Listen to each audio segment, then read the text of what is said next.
This week on Twyat, we have Ajit Pai in a gift-giving mood, a Bluetooth bug that could lead others to you, Google in an angry mood, and Grant Van Patten of Toshiba Memory America telling us why system storage doesn't mean spinning disks. Twyat on the set. Netcasts you love. From people you trust. This is Twit. This is Twyat, episode 351 for July 19th, 2019. Storage, no spinning disks required. This episode of This Week in Enterprise Tech is brought to you by NetScout. Meeting the digital demands of today starts with a bold new IT strategy. NetScout is delivering a new perspective, visibility without borders, to guide your digital success and data center transformation. Get seamless visibility and monitoring for performance and security. See how at netscout.com. And by LastPass, the #1 most preferred password manager. Just remember your master password, and LastPass remembers the rest. Visit lastpass.com/twit to learn more. And by Command Line Heroes, the original podcast from Red Hat. It's back for its 3rd season, and this time it's all about the epic history of programming languages. Episode 2 is out now, and it features the origin story of BASIC. Go to redhat.com/heroes or listen and subscribe wherever you get your podcasts.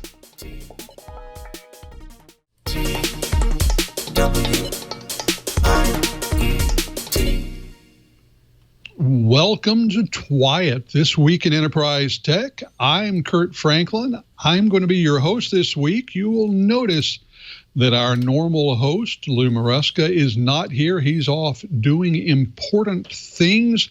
He'll be back again next week. But until then, you've got me and one of my great partners in crime to keep you busy, along with a guest who is going to drop some incredible knowledge on us here on Twyat. Well, let's get started by finding out what's going on in the other tropical location from the Twyat world. Brian Chee out at the University of Hawaii. How are things in paradise today?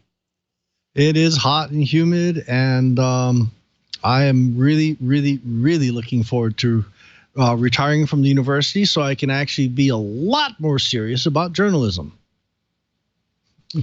Well, we are looking forward to that too, and maybe even having you spend a lot more time here in the cool, dry, humidity-free climate of Central Florida, where I'm sitting right now, grateful for Willis Carrier and the work that he did to make air conditioning possible.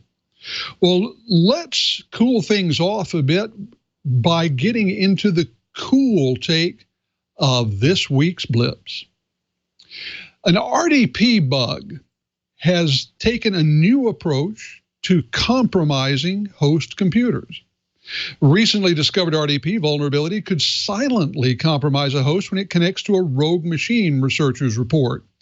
In CVE 2019-0887, which was discovered by Eyal Itkin, a vulnerability researcher with Checkpoint, he classified this as important, and it's a good thing because it was patched this month. Now, Microsoft has not yet seen any evidence the flaw has been exploited in the wild, but the remote code execution bug is in remote desktop services. Once upon a time, those were known as terminal services, and it occurs when an authenticated attacker abuses clipboard redirection. A successful attacker using this technique could execute malicious code on a target system, install programs, view, change, or delete data, or create new accounts with full user rights. To exploit the vulnerability, however, an attacker must first compromise remote desktop services and wait for a victim system to connect. Now, while companies should install the patch to fully protect themselves, researchers note this technique can be detected with internal Windows telemetry. Most security professionals know they can use Microsoft's remote desk protocol to connect to other machines, but now they should be careful and consider how merely using RDP could compromise their security. Well, our favorite FCC chairman, Ajit Pai, has a new gift to his buddies, the cable companies, in order to kill local fees and rules. So Chairman Ajit Pai's proposal, scheduled for a vote at the FCC Commission's August 1st meeting, would also limit the fees that municipalities can charge cable companies. Cable industry lobbyists have urged the FCC to stop cities and towns from assessing fees on the revenue cable companies make from broadband. If approved, Pai's proposal would prohibit LFAs, aka local franchising authorities, from using their video franchising authority to regulate most non-cable services, including broadband internet service offered over cable systems by the incumbent cable operators.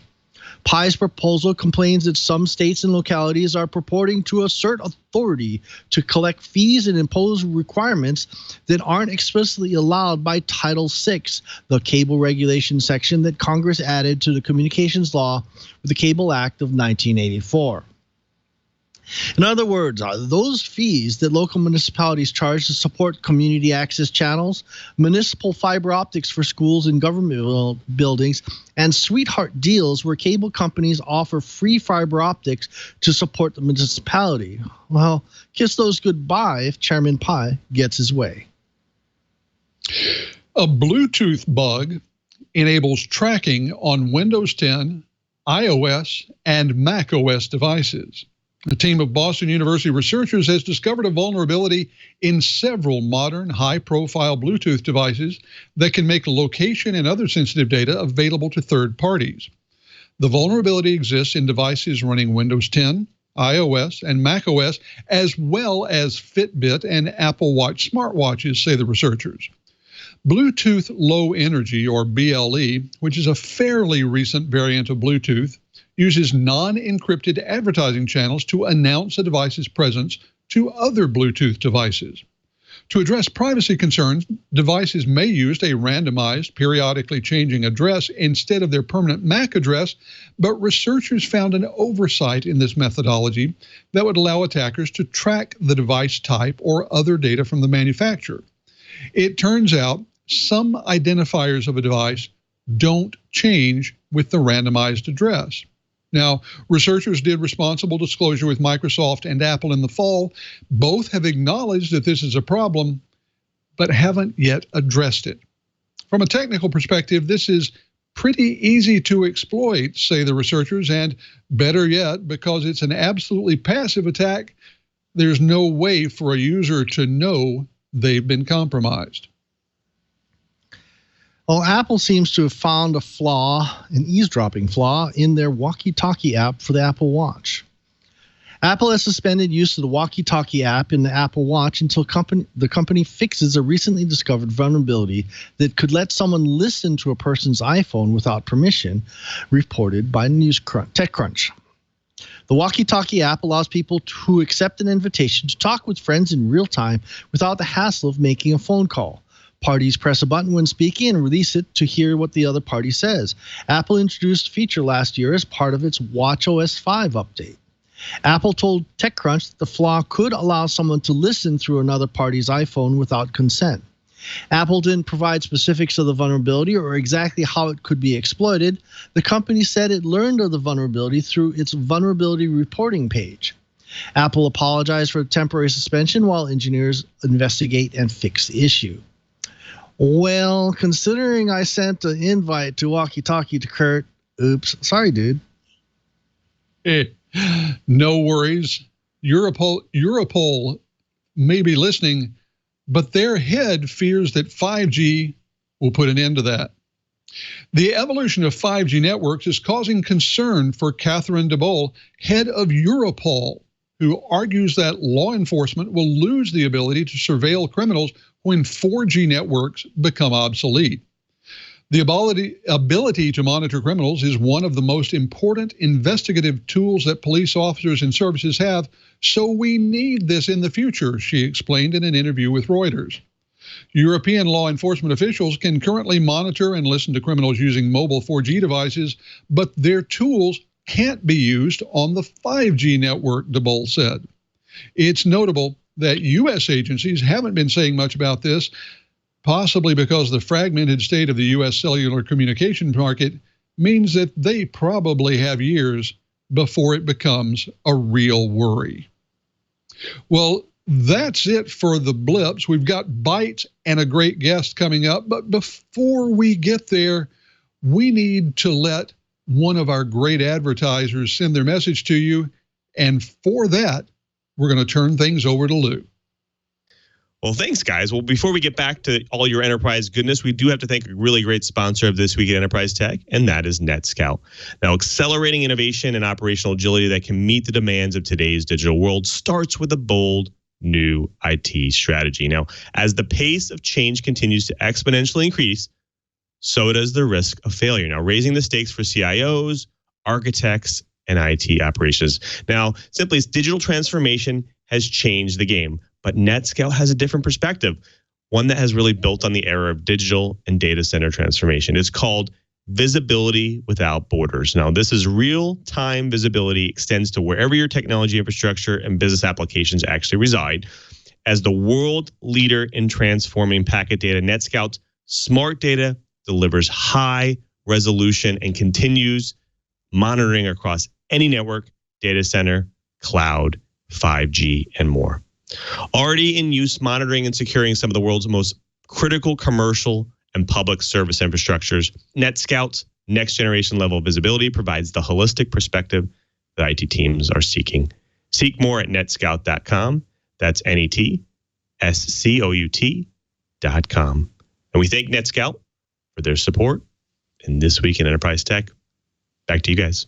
Thanks, Lou. We appreciate that. And well, now it's time for the bites. And for the first one, well, Brian, we're going to turn things over to you to let you tell us about some corporate anger. Yes, remember that old cartoon? I am very, very angry. Well, that's Google. And it's because a contractor, shall we say, leaked a heck of a lot of recordings. So let's read part of this article so we can get some background. Just in case you're holding out any hope that Google didn't let humans listen to voice recordings from Google Home and Google Assistant, forget it. One of the humans that Google hired to review voice recordings recently leaked over 1,000 assistant recordings to a Belgian news organization, which published a story and video about the recordings this last week. Google, of course, is very, very angry. The Flemish news report is quite something, mainly because you can actually hear a whole bunch of the Google Assistant recordings from anonymous Flemish people. Well, we've long known that Google employs humans to review and transcribe voice recordings in order to train the technology that makes the voice assistant work. And, keep in mind, Amazon and Apple do the same thing for their systems. Unfortunately for Google, one of these humans sent a large cache of these to the VRT News in Belgium and news organizations. The person who works as a subcontractor for Google also let the journalists look at the software they use to review the recordings. The report confirms what we already knew, but hearing the recordings is a vivid reminder that stuff you say to a voice assistant is recorded, stored, and inevitably at risk of being leaked to hackers, governments, or Belgian news organizations. Well, Google is upset. And while this is a really good read, it's a really good read. Why don't you go and read it? What I do want to talk about is a reminder to a lot of our listeners. In order for a personal assistant to be able to respond to your every beck and call, it has to be listening.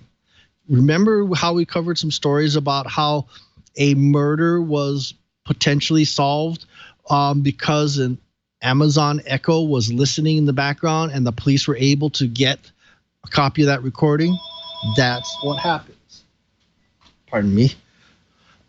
So the reality is you need to keep that in mind. It's kind of like how I have this little plastic cover that goes over the camera on my laptop. I do the same thing for my tablets. I do the same thing for my Amazon Echoes. It's all about being reasonable about your privacy. So if you want more privacy, there is a mute button. So Curt, good thing, bad thing, we've got a lot of different opinions floating around. I'm sure the Loquacious is saying, I was in the kitchen but listening. Yeah, there's a lot of different things happening. In fact, we got told many times we don't want to say the typical activation word in our broadcast so that we don't accidentally activate the Amazon Echo for our listeners. You've got opinions, I'm sure. This is obviously something to be worried about in corporate boardrooms, especially as more and more voice automation starts happening. So from the C-suite view, what do you think?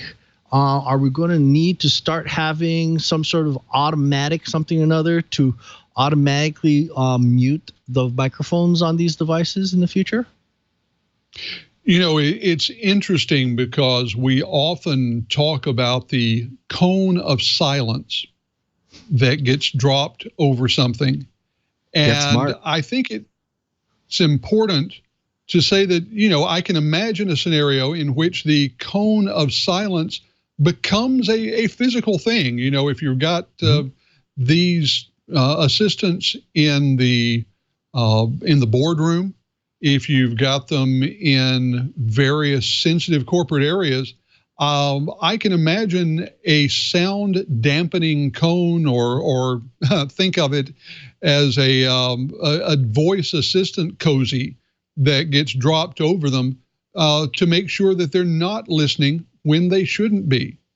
Now, if you think about it, it's absolutely true what you've been saying. The only way for them to work is to constantly be listening for their trigger word. I think the question that the various voice assistants, and let's be honest, there are three of these that matter. There is the Amazon version, there's the Google version, there's the Apple version. We know that Microsoft has one, but it's not such a big player. So you got three that you care about. And I think what's going to happen, and what will be a game changer, is when one of these says we have enough intelligence in the individual endpoints to be listening and constantly throwing away the data and not save anything until the trigger word is used and we have to go back to whichever company, Galactic Central, in order for processing to happen. We're getting much more powerful processors available at the endpoint all the time.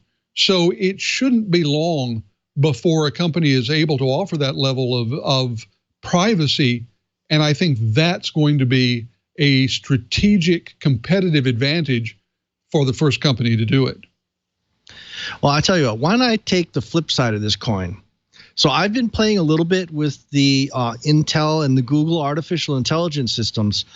And while these services do an amazingly good job, I still have to tell my Amazon Echo multiple times when I've got morning mouth and kind of mumbling when I first wake up for her to turn the lights on. Sometimes my poor wife gets all upset because she has to tell the Amazon Echo 2 or 3 or 4 times to turn on the living room lights. So there needs to be a process of feeding back. How do we feed good data, bad data? How do we tell the artificial intelligence systems that this was closer, this wasn't close, and things like that? How do we train them?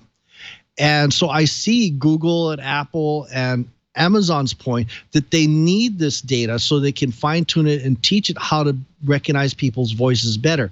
And this is only going to get worse as we start having these systems be able to tell who's speaking, to have it more context sensitive.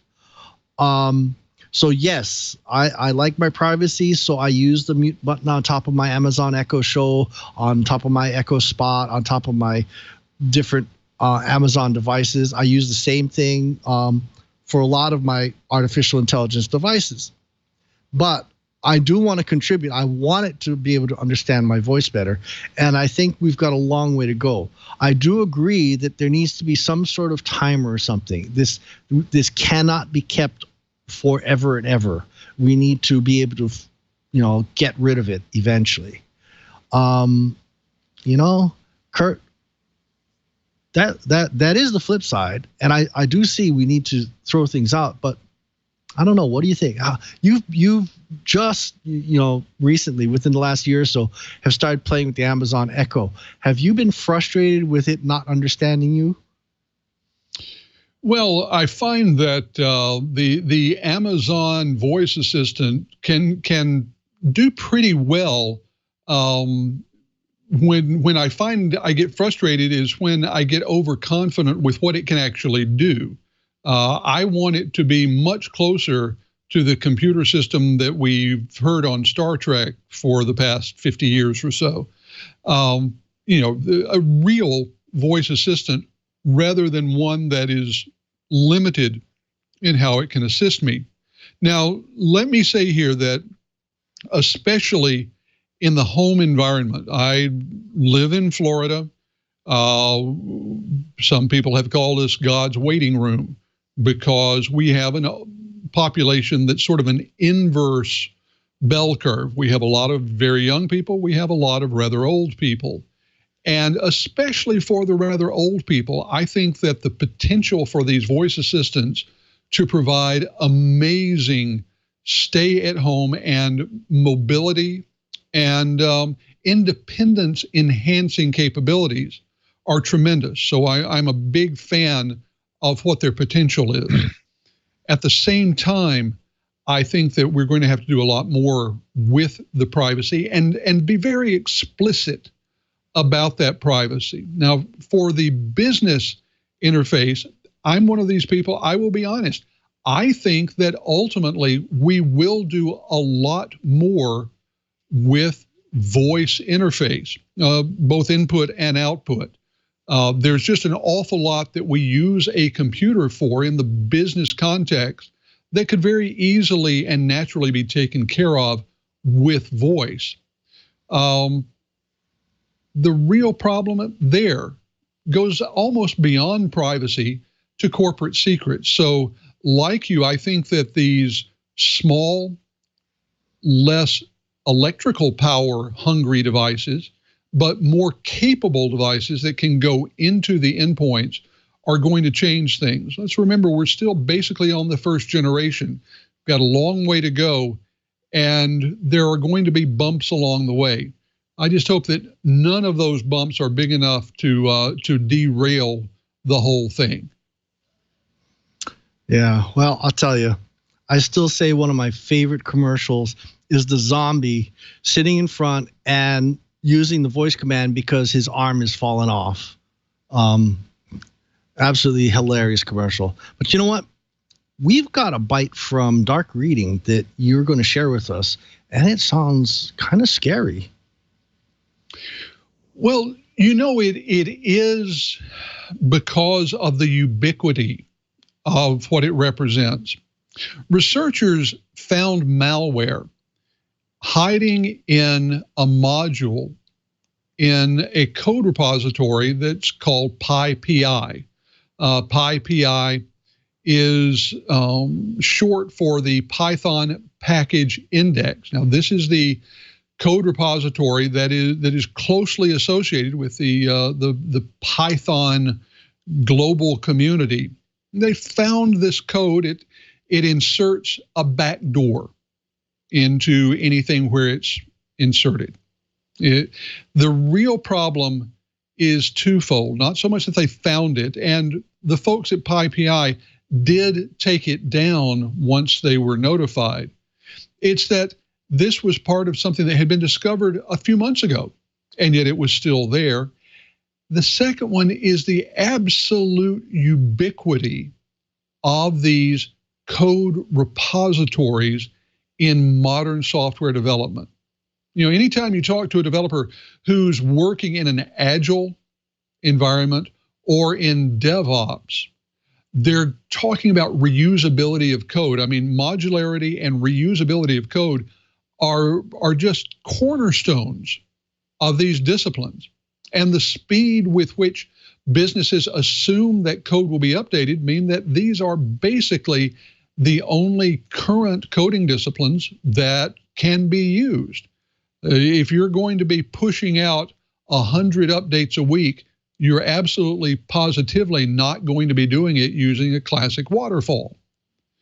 So we have these code repositories, and the researchers, which are at a company called Reversing Labs, say that one of the issues that they see is what people in the industry call the dependencies.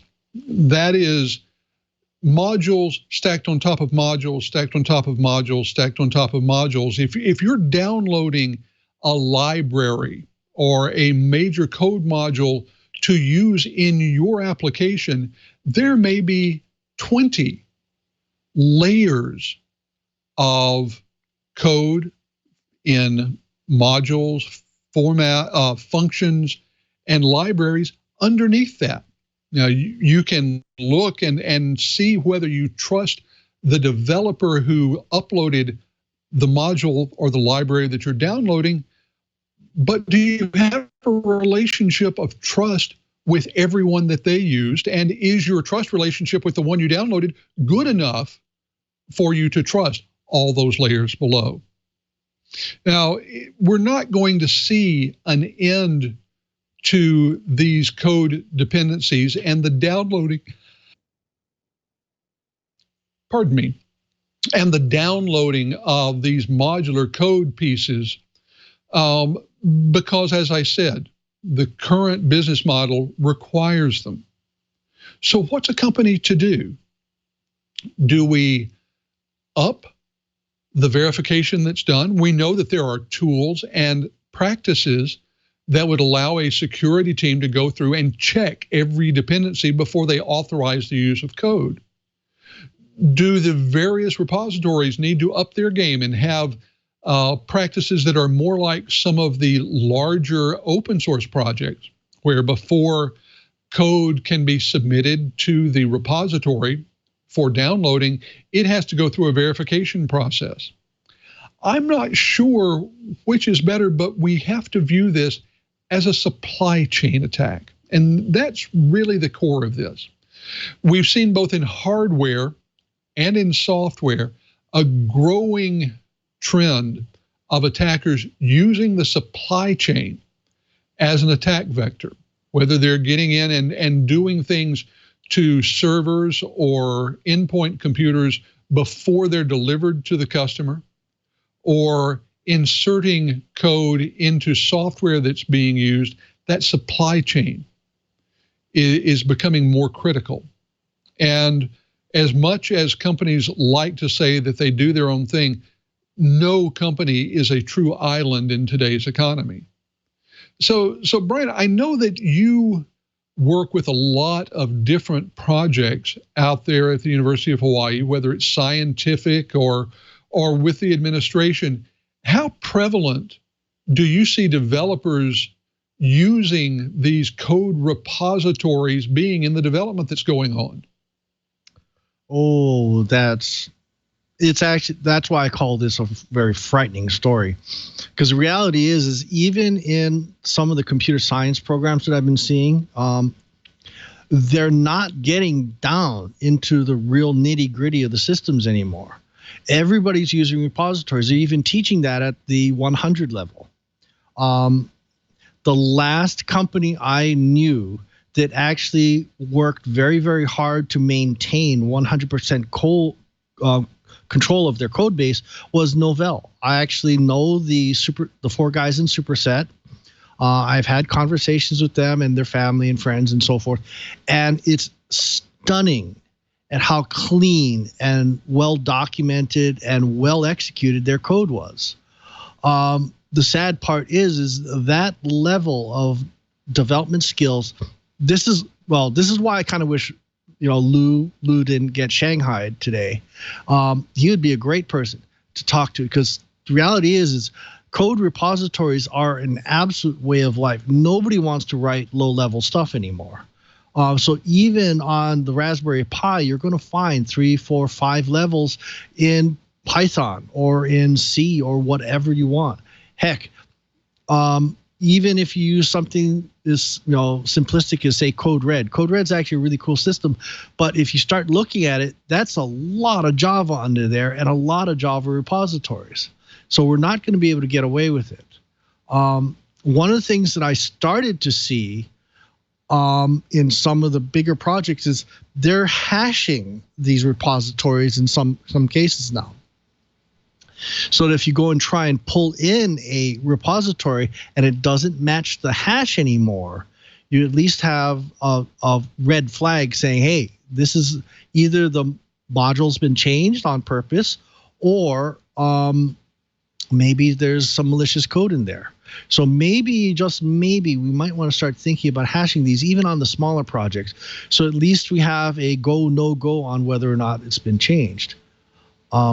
So from a developer standpoint, there's a few things we need to do, a few more hoops we got to jump through. We're not all going to be able to do what Novell did, or for that matter, Splunk. Splunk actually goes and vets 100% of their modules so that there are no dependency issues when you install it. So I give them big kudos for that one.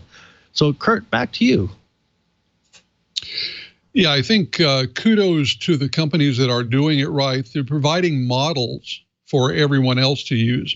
I think it's an unhappy fact that we have things like the division between DevOps and DevSecOps, because security really should be a part of everything that the corporate software developers are doing. We just need to see more tools, more processes, and more acceptance of both of those for making this whole modular coding operation something that is not only fast, but safe and reliable. Well, that's going to do it for our bites. We want to get to the great guests that we have coming up, but before we do, there's another advertiser who has a message for the Twiat Riot.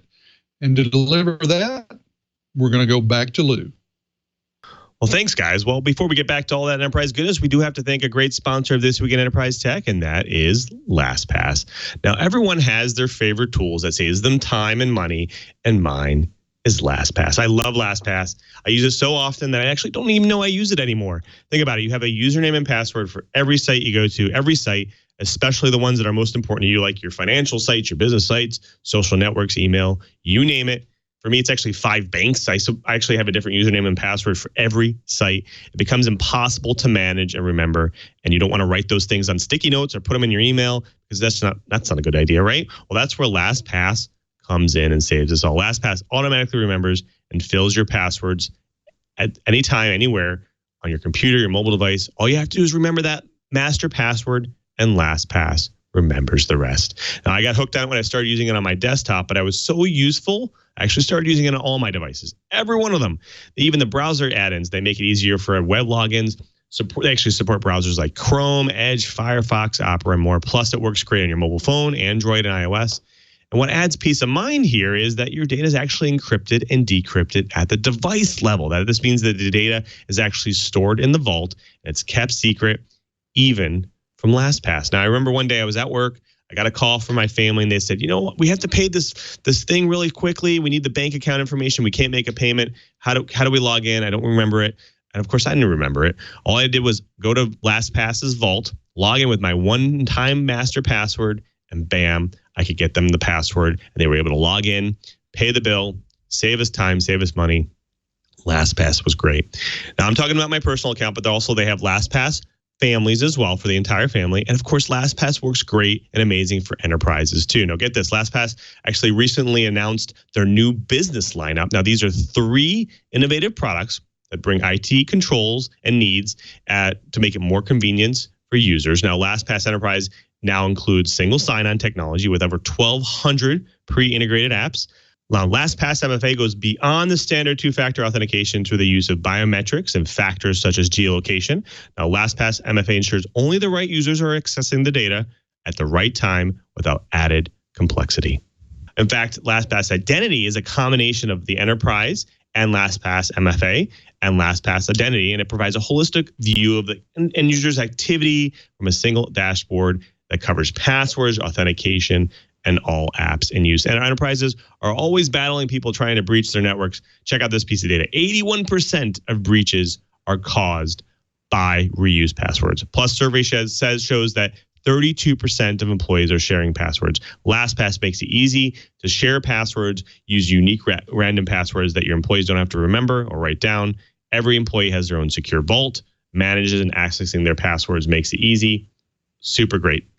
Big point here, multi-factor auth. Plus, they have AD integration. Super big thing for a lot of the ITs out there. Active Directory integration, where now you have this federated their access. You only have to remember one password. That's your Active Directory password. So easy. One password to rule them all. That LastPass makes it easy. Honestly, I love this tool. I love LastPass. I need LastPass.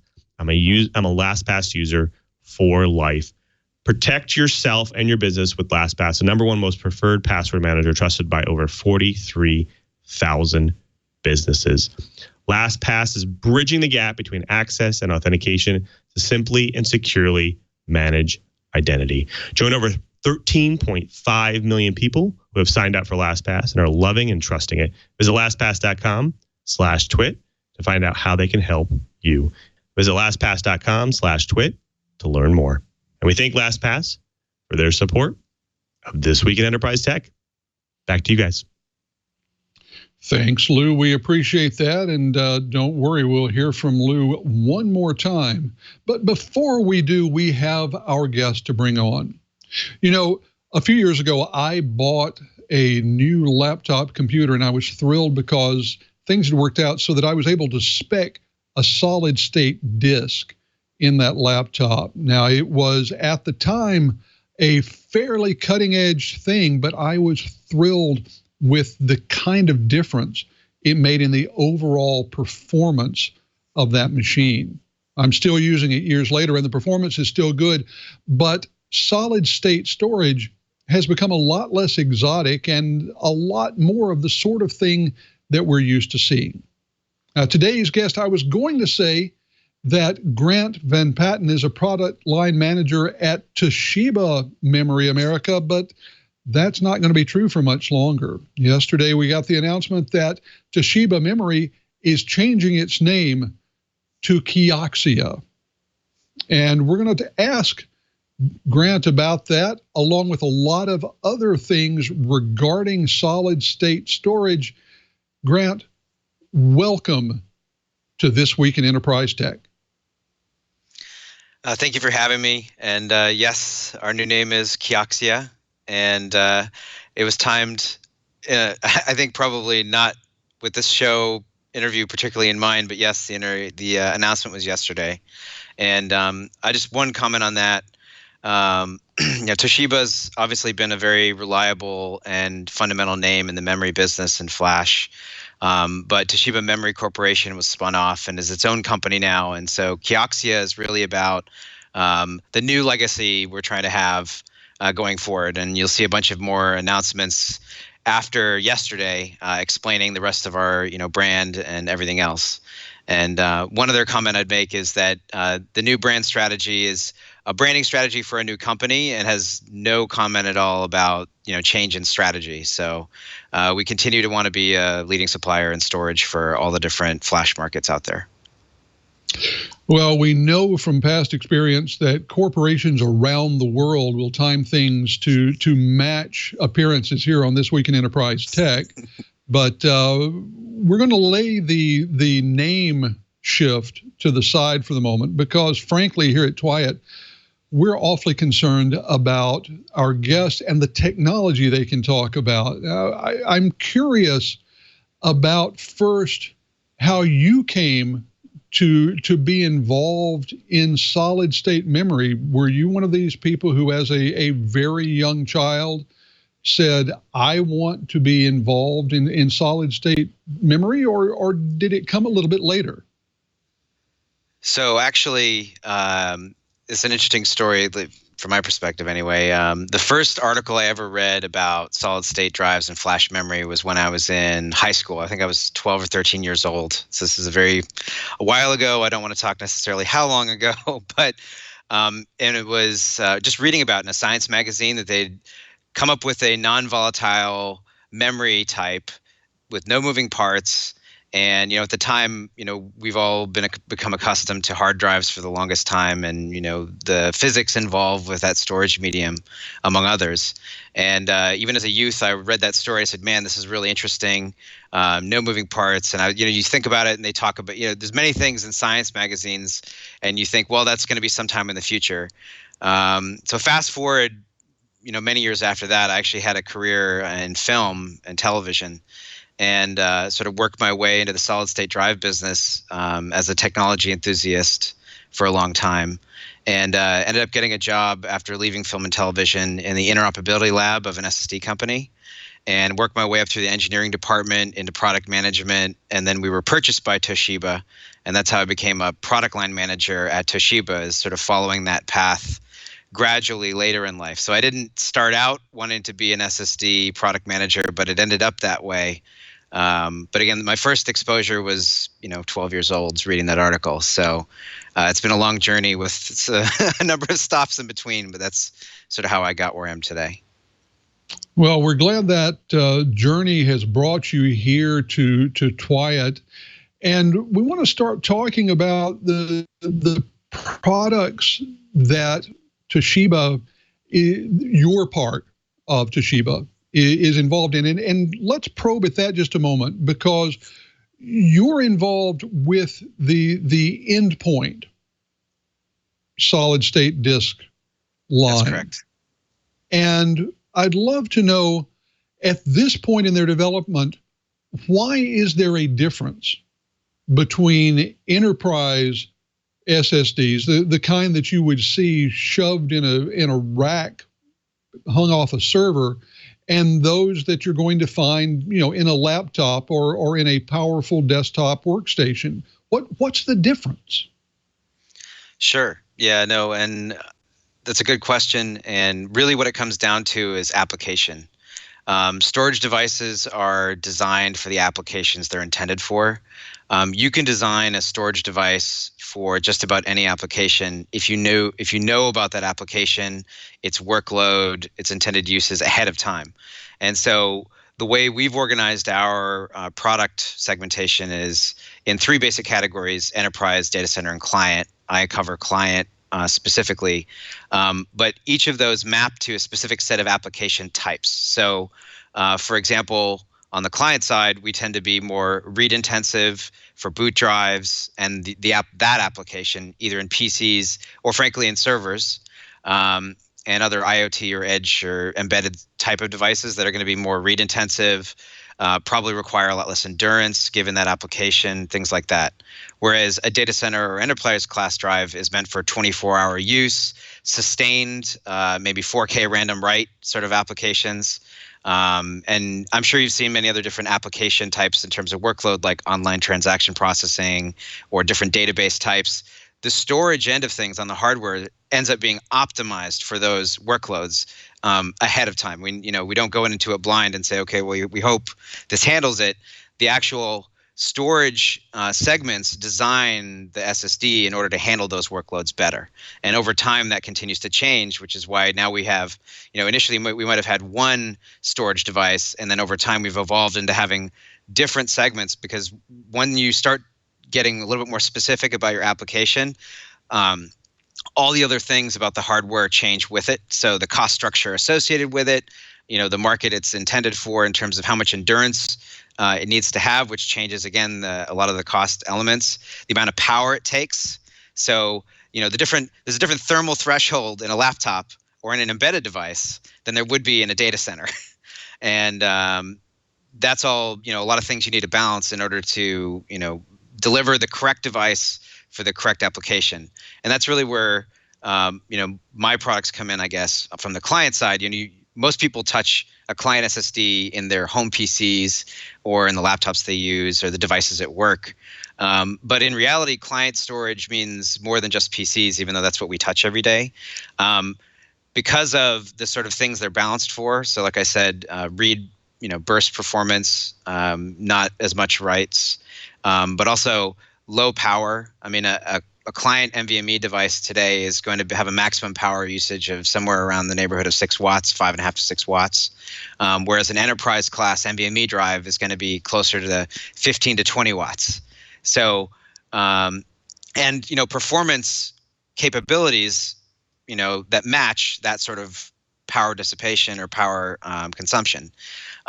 So in the enterprise and data center space, boot drives and edge computing devices, over the past number of years have started to look at client storage as being a good solution in those places for those reasons, because they need to put compute further out in the edge, out of the data center. So think oil and gas and exploration, remote locations where you want some compute, enterprise compute. But that also means if you're doing that sort of data mining at the end, you also need to have storage to run those devices. And you don't want a 20-watt device in something on the side of an oil tanker, right? And so you still need to balance the high performance you're looking for.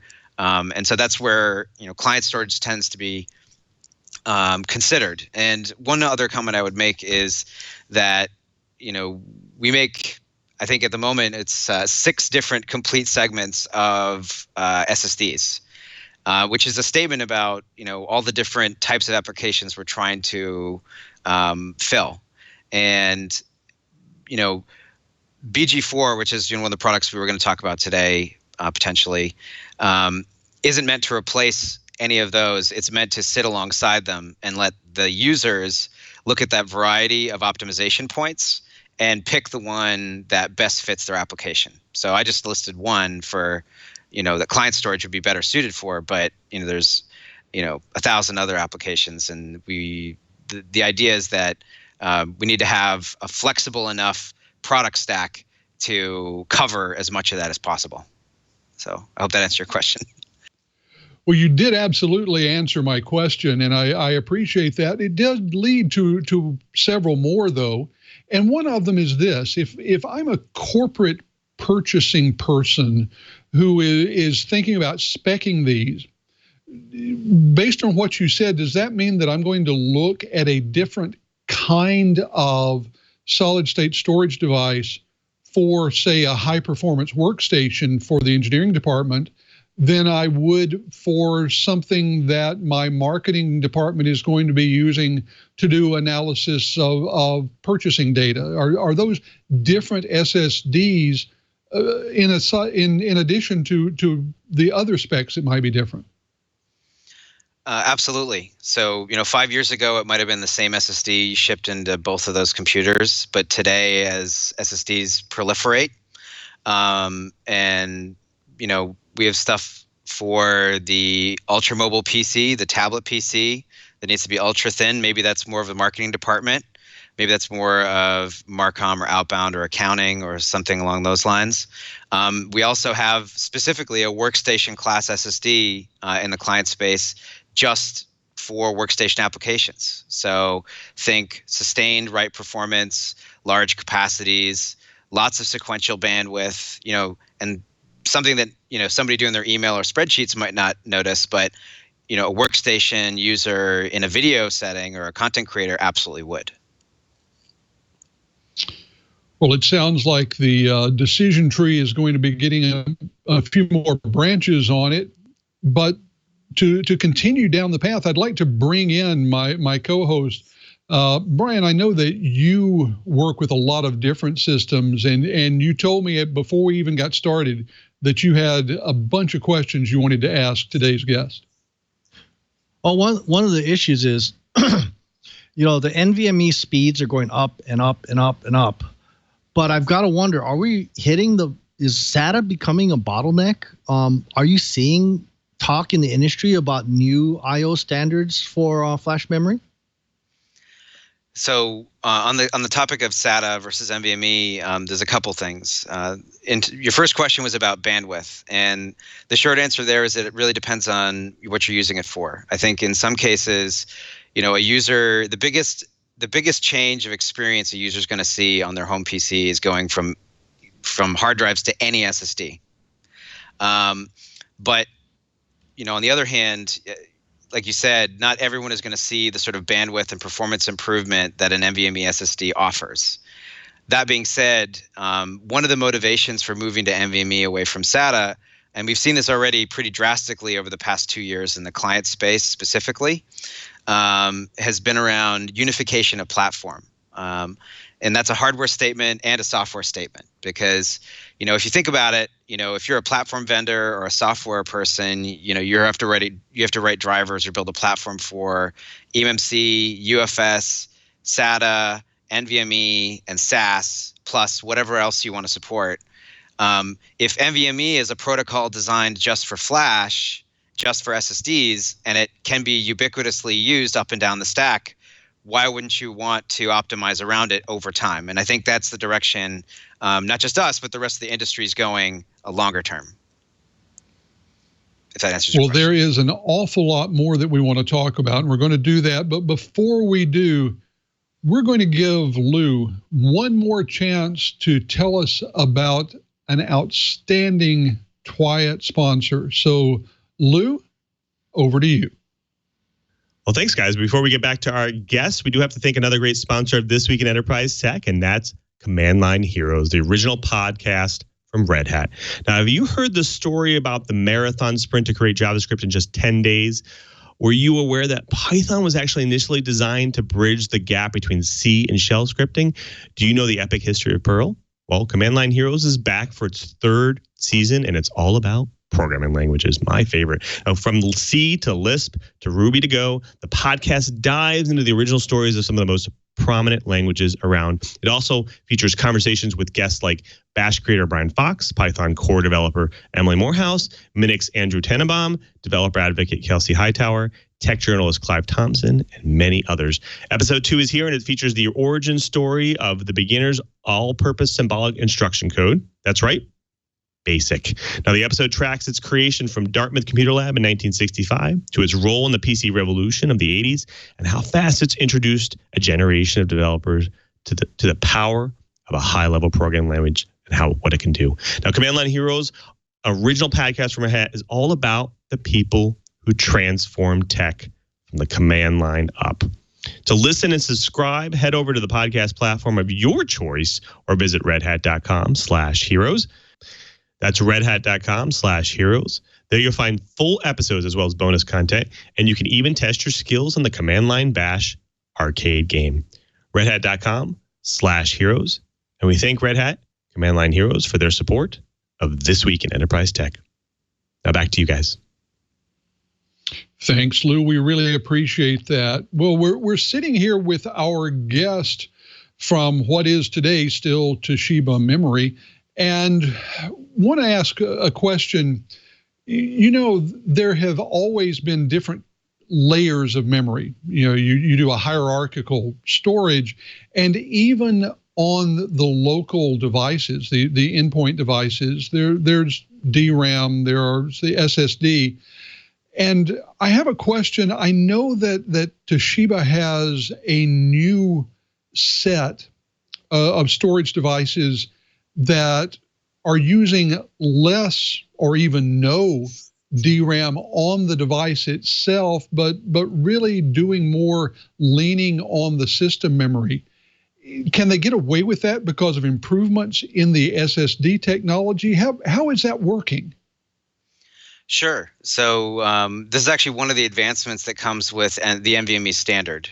So in the SATA standard, there was no feature that really offset, because there is such a thing as a DRAM-less SATA SSD, but then you would lose some sustained performance, and there was really no way of recouping that. In the NVMe world, there's something called host memory buffer, and the short answer is that basically host memory buffer allows an SSD that has no DRAM on module to use a very small portion of the DRAM in the system for the same purpose. And let me be clear, at least in our implementation, no user data actually flows through the host DRAM from the drive. It is used as a cache for the lookup table, specifically to accelerate performance, but no actual user data flows through that path, just to preempt any security questions. But in so doing, you can get essentially similar performance while reducing cost and reducing the amount of power consumption, which ends up coming into play, particularly in small embedded devices. So. Yeah, in fact, in terms of small embedded devices, we've got a set of slides from you about the BG4, don't we? Yes, yeah. So I believe there's a slide coming up. The first slide, which just demonstrates, I think we'll go to slide 2. And so we were talking earlier about embedded use cases. And so on the screen, you're seeing a single package BGA SSD, which we've been manufacturing a couple different versions the past couple of years. And very specific, I mean, the image to the left is a single package solderable BGA with a performance of 2,300 megabytes a second sequential read.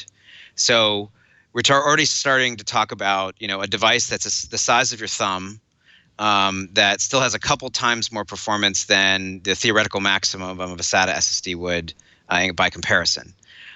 We sell it in a module form factor to your right for people that don't want to solder down their storage, which is also important for security reasons as well as for serviceability.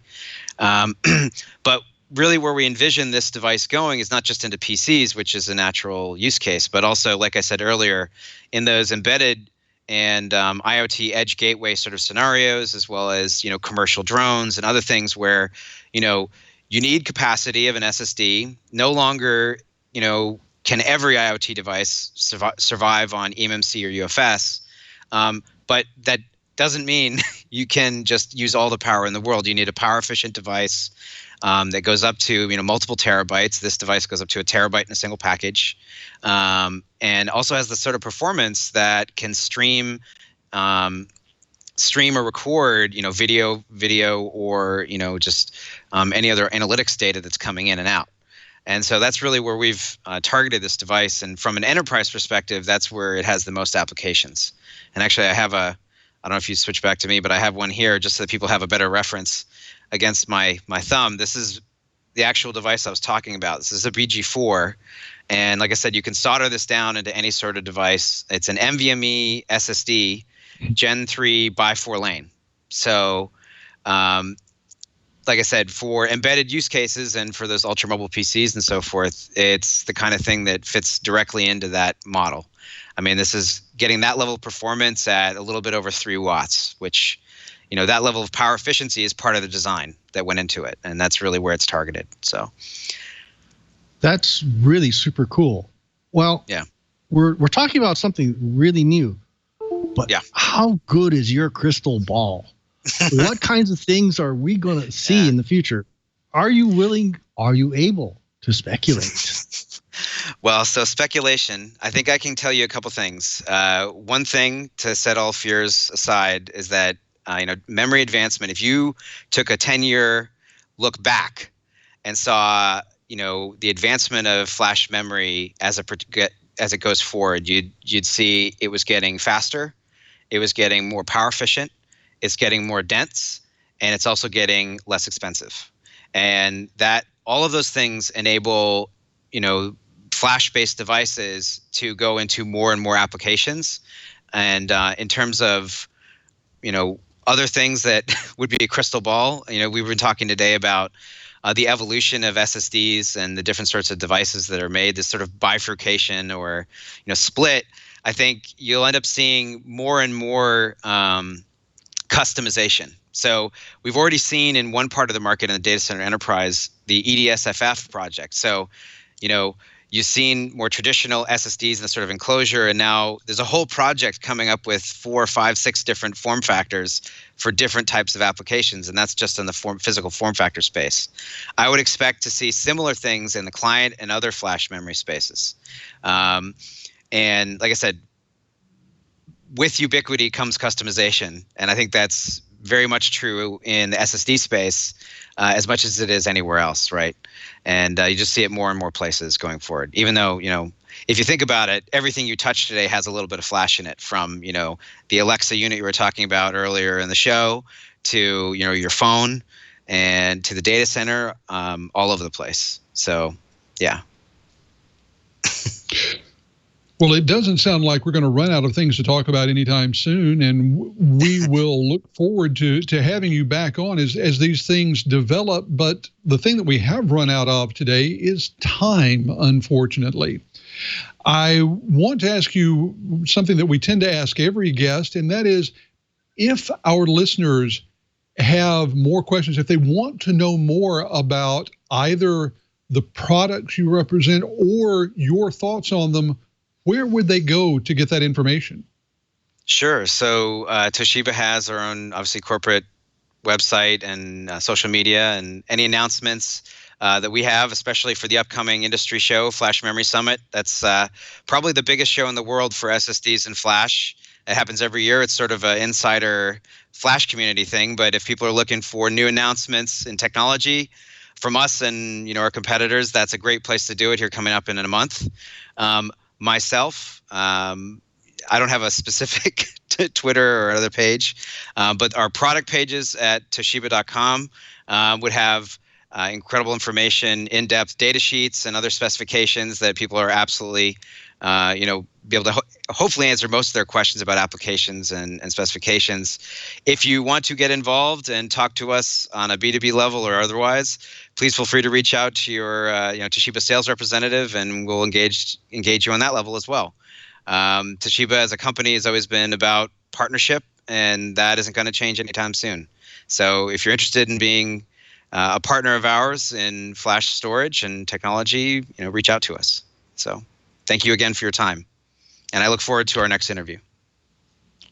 It's been a pleasure. We'd like to thank Grant Van Patten, Product Line Manager at Toshiba Memory America, well, at least for today, soon to be Kioxia, for being here. Look forward to more discussions with him about solid state storage in the future. Well, you've been here for another hour of some of the best doggone enterprise technology in the business. Before we go, I want to thank my co-host, Brian Chee, and find out, Brian, what you're working on and where can people keep up with your agile mind? Well, I am now that I've got my Node-RED stuff working, I'm just securing it now. So I'm paying a little attention, and of course, I'm backfilling documentation as fast as I can so that other people can understand how to build this, especially the electrical engineers. But you know what?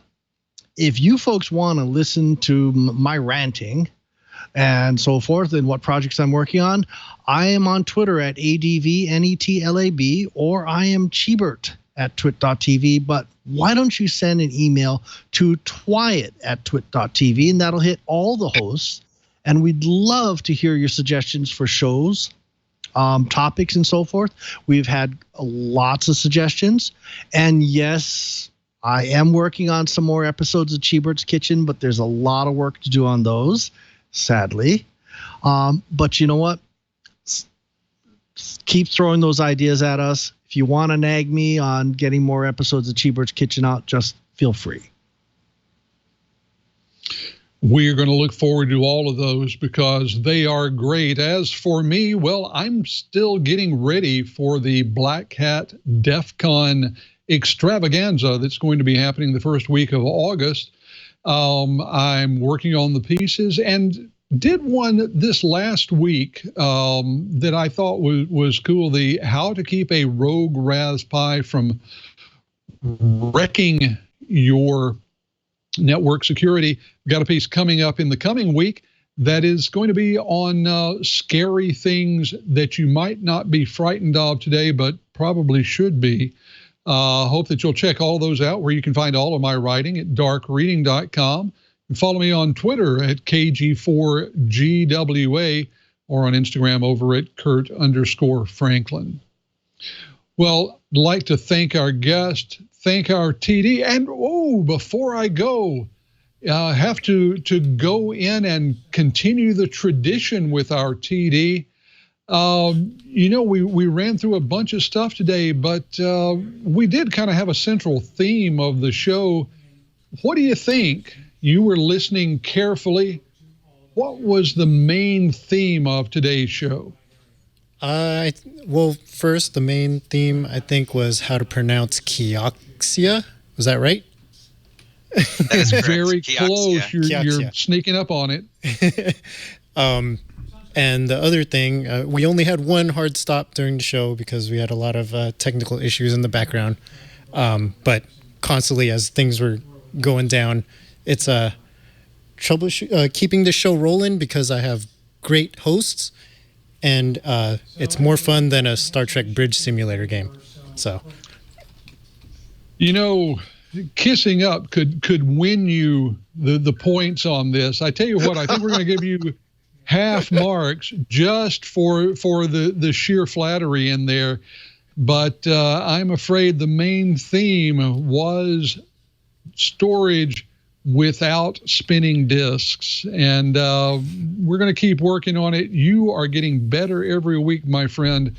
And we're grateful to have you behind the board there in the studio. Yeah, one of these days I'll get it.